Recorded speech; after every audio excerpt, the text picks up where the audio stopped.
जय हिंद, वंदे मातरम। दोस्तों, कुंदन एकेडमी के हिंदी ज्ञान यूट्यूब चैनल में आपका स्वागत है। दोस्तों, हम मध्य प्रदेश सामान्य ज्ञान के इस क्लास में शहडोल संभाग को पढ़ रहे हैं। शहडोल संभाग में 3 ज़िले आते हैं: शहडोल, उमरिया और अनूपपुर। पिछली क्लास में हमने शहडोल ज़िला को पढ़ लिया था।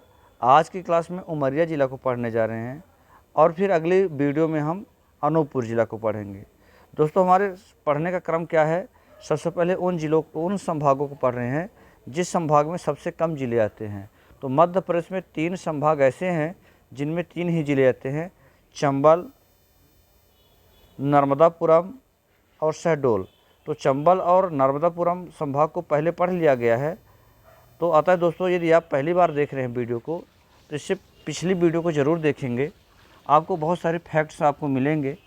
और आज शहडोल संभाग के दूसरा ज़िला उमरिया को पढ़ने जा रहे हैं। तो एक नज़र में यहाँ देखेंगे, ये शहडोल संभाग है आपका, और ये शहडोल ज़िला हो गया आपका, ये आपका उमरिया हो गया और ये आपका अनूपपुर हो गया।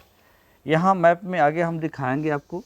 सबसे पहले हम उमरिया ज़िला के जितने फैक्ट्स हैं इनको एक नज़र में देख लेते हैं। तो देखेंगे दोस्तों, यहाँ उमरिया ज़िला जो है, पहले क्षेत्रफल की बात करते हैं। उमरिया का जो क्षेत्रफल है 4076 वर्ग किलोमीटर है। क्या? 4076 वर्ग किलोमीटर, 4076 वर्ग किलोमीटर इसका क्षेत्रफल है उमरिया का। देखेंगे दोस्तों, अगला फैक्ट है बांधवगढ़ किला के बारे में बताया गया है।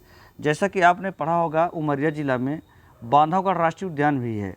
तो बांधवगढ़ राष्ट्रीय उद्यान के अंतर्गत ही बांधवगढ़ का किला बना हुआ है, जिसका निर्माण बघेला शासक व्याघ्रदेव ने कराया था।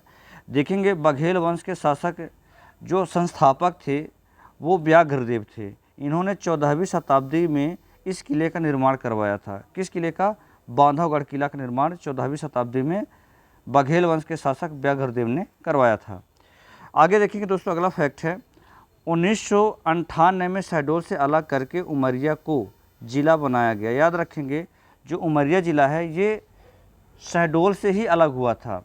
ध्यान रखेंगे दोस्तों, शहडोल एक ऐसा ज़िला है जिससे 2 अलग अलग ज़िले बने थे। उमरिया बना था और अनूपपुर बना था।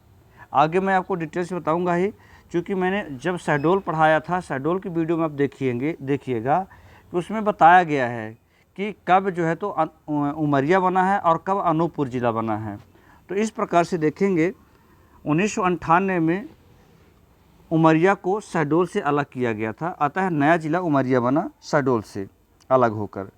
आगे देखेंगे, अगला फैक्ट है यहाँ पास, यहाँ बांधवगढ़ राष्ट्रीय उद्यान है। जैसा कि अभी हमने आपको चर्चा किया ही बताया है कि उमरिया ज़िला में बांधवगढ़ राष्ट्रीय उद्यान है।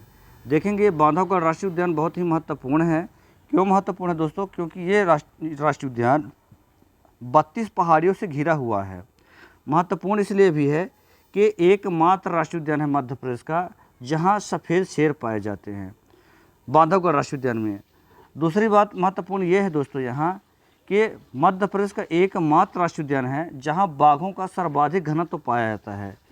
यहाँ बाघों का सर्वाधिक घनत्व से ऐसा है कि 1 किलोमीटर में निवास करने वाले बाघों की सर्वाधिक संख्या बांधवगढ़ राष्ट्रीय उद्यान में पाया जाता है। यहाँ 1 किलोमीटर में मिनिमम 8 बाघ पाए जाते हैं। तो इस प्रकार से बांधवगढ़ राष्ट्रीय उद्यान जो है तो 32 पहाड़ियों से घिरा हुआ है। कहने का मतलब ये है कि प्राकृतिक सुंदरता से भरा हुआ प्लेस है। तो देखेंगे, ये टाइगर प्रोजेक्ट में भी शामिल है दोस्तों, याद रखेंगे। चूँकि राष्ट्रीय उद्यान मैंने डिटेल से पढ़ाया था तो उसको देखेंगे इस वीडियो को। आगे देखेंगे, यहाँ पास थोड़ा मैप बताया गया है। मैप के माध्यम से ये लोकेशन देखेंगे कि ये शहडोल ज़िला हो गया आपका, ये उमरिया ज़िला हो गया और ये अनूपपुर। और इन तीनों ज़िलों को मिला करके शहडोल संभाग का गठन किया गया। उमरिया और अनूपपुर ज़िलों का गठन भी शहडोल से ही हुआ था। कहे तो ये पुराना यदि कहा जाए तो शहडोल का ही एरिया है। ठीक दोस्तों, तो आगे देखेंगे और फैक्ट्स जो बचे हुए हैं उनको देखते हैं। अगला फैक्ट यहाँ देखेंगे, मध्य प्रदेश में बाघों का सर्वाधिक घनत्व बांधवगढ़ में पाया जाता है। अभी हमने आपको बताया ही है कि 1 किलोमीटर में 8 बाघ पाए जाते हैं बांधवगढ़ राष्ट्रीय उद्यान में। फिर आगे देखेंगे, अगला फैक्ट यह बताया कि बांधवगढ़ राष्ट्रीय उद्यान में शेषशाही तालाब और विष्णु की लेटी हुई प्रतिमा स्थित है। याद रखेंगे कि जैसे आपने देखा होगा कि विष्णु जो हैं, भगवान विष्णु क्षीर सागर में सांप के ऊपर, सांप की साया पर जो है तो लेटे हुए हैं। तो वही जो है तो मूर्ति या कह सकते हैं कि वही प्रतिमा जो है शेषशाही तालाब बांधवगढ़ राष्ट्रीय उद्यान में है, जिसमें विष्णु की लेटी हुई प्रतिमा को प्रदर्शित किया गया है, दिखाया गया है।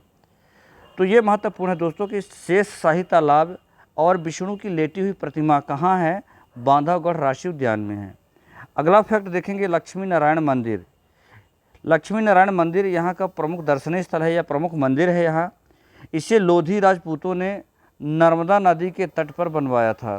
ध्यान देंगे कि ये नर्मदा बांधवगढ़ राष्ट्रीय उद्यान में के पास ही कहे तो नर्मदा नदी के तट पर लक्ष्मी नारायण मंदिर बनवाया गया है लोधी राजपूतों के द्वारा।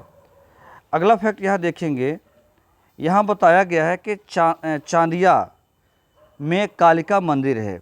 देखेंगे उमरिया जिला के अंतर्गत चांदिया नामक प्लेस है, चांदिया में कालिका मंदिर प्रसिद्ध है यहाँ। तो ये काफ़ी फेमस प्लेस है दोस्तों। आगे देखेंगे अगला फैक्ट यहाँ पास देखेंगे दोस्तों कि बिरसिंहपुर में जोहिला व उमरिया प्रमुख कोयला क्षेत्र हैं।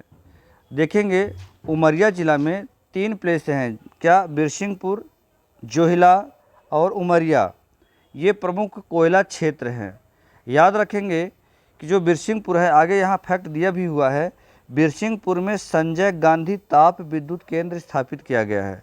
क्या, संजय गांधी ताप विद्युत केंद्र थर्मल पावर प्रोजेक्ट यहाँ संचालित है बिरसिंहपुर में। दोस्तों याद रखेंगे कि जब ताप विद्युत की बात आती है तो समझना है कि कोयले से यहाँ विद्युत का उत्पादन किया जा रहा है। यदि जल विद्युत की बात होती है, मतलब पानी से, पन बिजली जिसे कहते हैं, पानी से विद्युत का उत्पादन किया जा रहा है। तो इस प्रकार से बिरसिंहपुर में, उमरिया के बिरसिंहपुर में संजय गांधी ताप विद्युत केंद्र संचालित है। आगे देखेंगे अगला फैक्ट यहाँ पास है, उमरिया के ताला में, ध्यान देंगे, उमरिया के ताला में जैव विविधता प्रशिक्षण केंद्र स्थापित किया गया है। देखेंगे मध्य प्रदेश में यदि कहा जाए जैव विविधता प्रशिक्षण केंद्र जो है तो उमरिया के ताला जिला में स्थापित किया गया है। दूसरी बात महत्वपूर्ण यह है दोस्तों कि यह प्रागैतिहासिक व पुरातात्विक स्थल भी है कि कौन, ताला। उमरिया का जो ताला प्लेस है ये प्रागैतिहासिक और पुरातात्विक दृष्टि से भी महत्वपूर्ण है। यहाँ प्रागैतिहासिक कालीन पुरातात्विक स्थल मिले हैं या सामग्रियाँ मिली हैं। तो इस प्रकार से ये ताला जो है उमरिया का जैव विविधता प्रशिक्षण केंद्र यहाँ स्थापित किया गया है और पुरातात्विक व प्रागैतिहासिक महत्व का भी स्थल है ये। आगे देखेंगे अगला फैक्ट यहाँ पास है, उमरिया में लाख बनाने का सरकारी कारखाना महत्वपूर्ण है दोस्तों। अक्सर पेपर में पूछा जाता है कि लाख उद्योग कहाँ है, मध्य प्रदेश में लाख उद्योग कहाँ है, उमरिया ज़िला में है। लाख बनाने का सरकारी कारखाना जो है तो उमरिया ज़िला में स्थापित किया गया है। ये जो लाख होता है दोस्तों, ये लाख के वृक्ष यहाँ पाए जाते हैं। और दूसरा महत्वपूर्ण बात है कि इसका उपयोग जो है तो चमड़ा बनाने में किया जाता है, चमड़ा की सामग्रियाँ बनाने में किया जाता है, मतलब इसका उपयोग जो है तो चमड़ा उद्योग में किया जाता है लाख का। तो इस प्रकार से उमरिया ज़िला में लाख बनाने का सरकारी कारखाना स्थित है। फिर देखेंगे दोस्तों, चूँकि मैंने बताया कि ये एक घना जंगली एरिया है जो बांधवगढ़ राष्ट्रीय उद्यान है, 32 पहाड़ियों से घिरा हुआ राष्ट्रीय उद्यान है। इसी के संदर्भ में यहाँ बताया गया है कि उमरिया के घने जंगल राजाओं और महाराजाओं के लिए सदैव आकर्षण का केंद्र रहा है। चूँकि यहाँ प्राकृतिक सुंदरता से भरा प्लेस है, घने जंगल है, यहाँ विभिन्न प्रकार के जीव जंतु पाए जाते हैं, पर्यटन स्थल भी है, राष्ट्रीय उद्यान भी है, अतः यह राजा और महाराजाओं का जो है तो सदैव आकर्षण का केंद्र रहा है। तो दोस्तों आज के लिए उमरिया में जितने बनने वाले फैक्ट्स हैं मैंने पढ़ा दिया है। आपको आशा करता हूँ कि कुछ सीखने को और जानने को मिला होगा। आगे हम देखेंगे शहडोल संभाग के तीसरा जिला अनूपपुर को पढ़ेंगे। दोस्तों इन फैक्ट्स में केवल उन्हीं चीज़ों का, उन्हीं तथ्यों का संकलन किया गया है जो परीक्षा के दृष्टि से महत्वपूर्ण हैं, उपयोगी हैं, आगामी Madhya Pradesh sub inspector, MP police पटवारी और एमपी पीएससी के पेपर्स के लिए जो है तो महत्वपूर्ण होंगे। तो दोस्तों पढ़ेंगे। आज के लिए इतना ही, मिलेंगे अगली क्लास में। गुड डे, धन्यवाद, मुस्कुराते रहिए।